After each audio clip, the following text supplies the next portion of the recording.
할렐루야, 사순절 특별 11일차입니다. 오늘 본문은 창세기 1장 26절에서 28절 말씀입니다. 같이 읽습니다.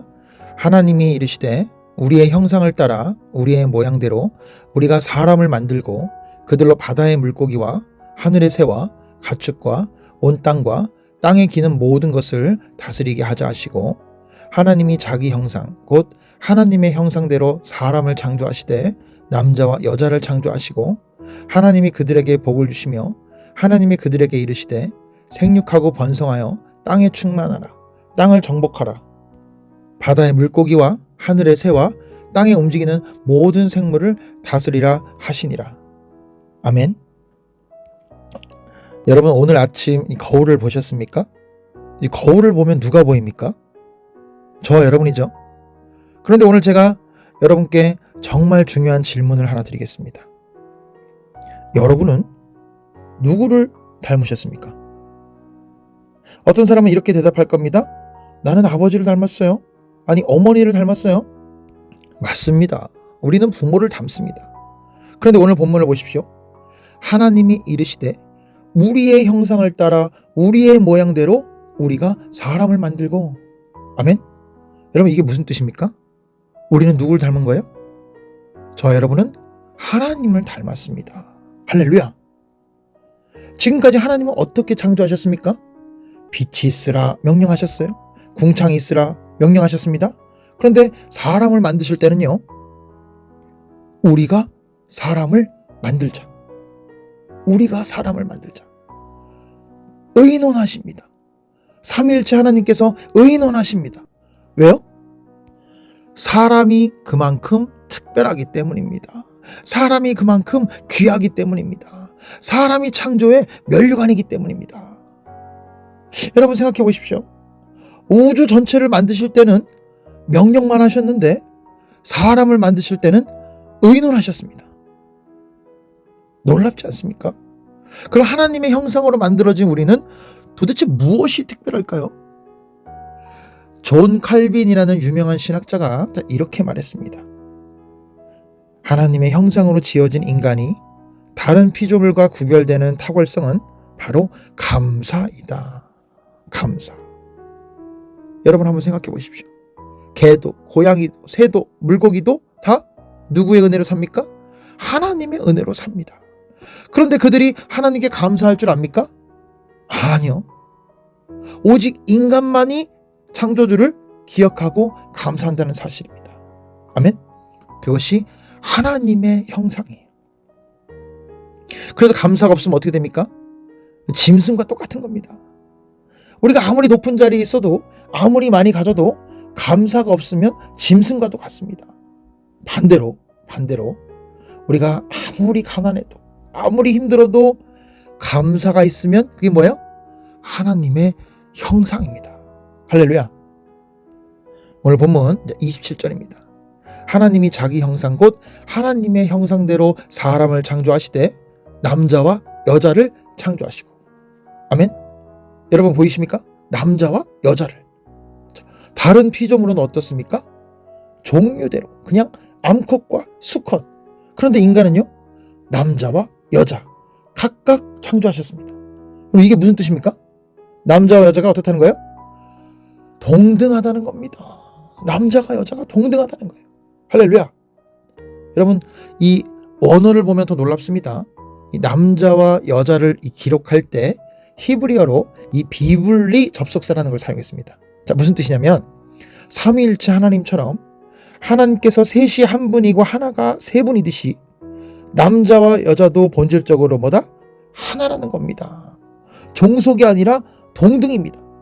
주인과 종이 아니라 동반자, 위에 아래가 아니라 나란입니다. 아멘. 그런데 여러분, 더 중요한 게 있습니다.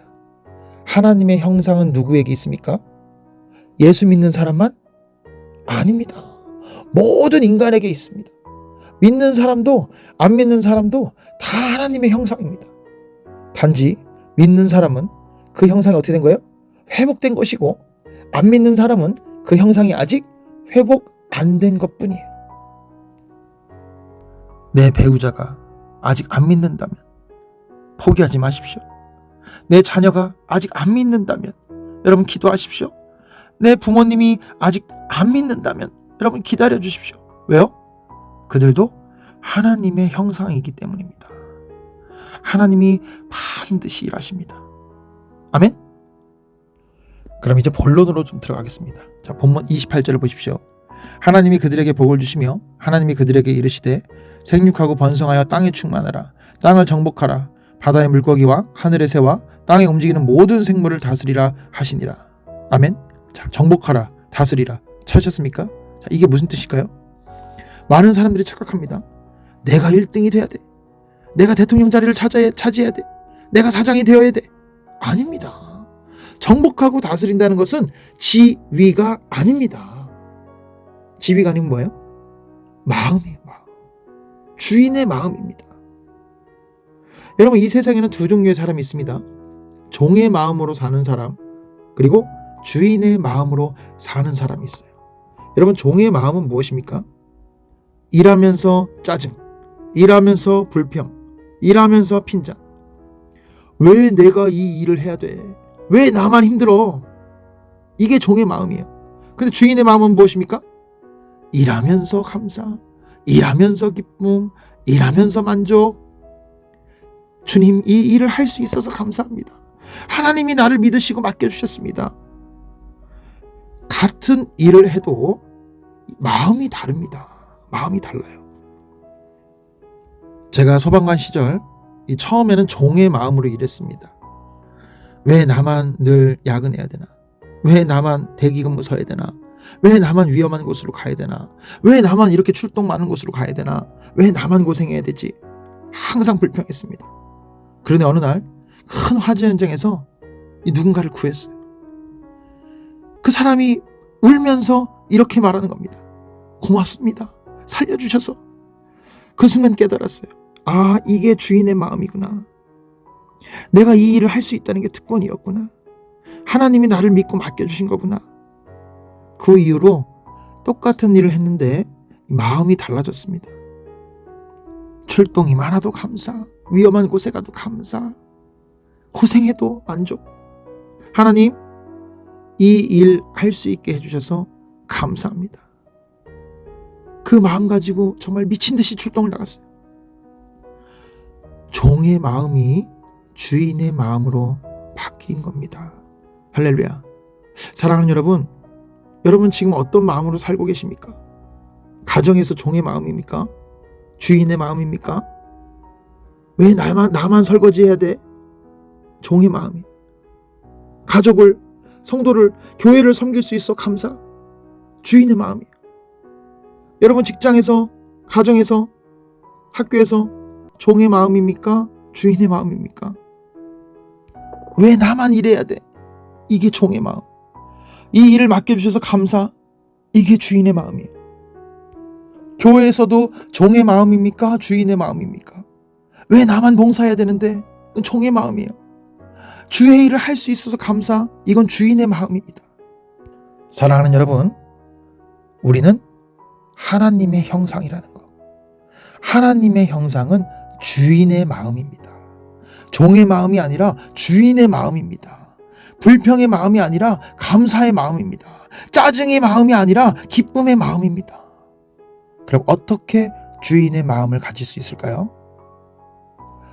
거울을 봤으면 좋겠습니다. 그 거울에 누가 보입니까?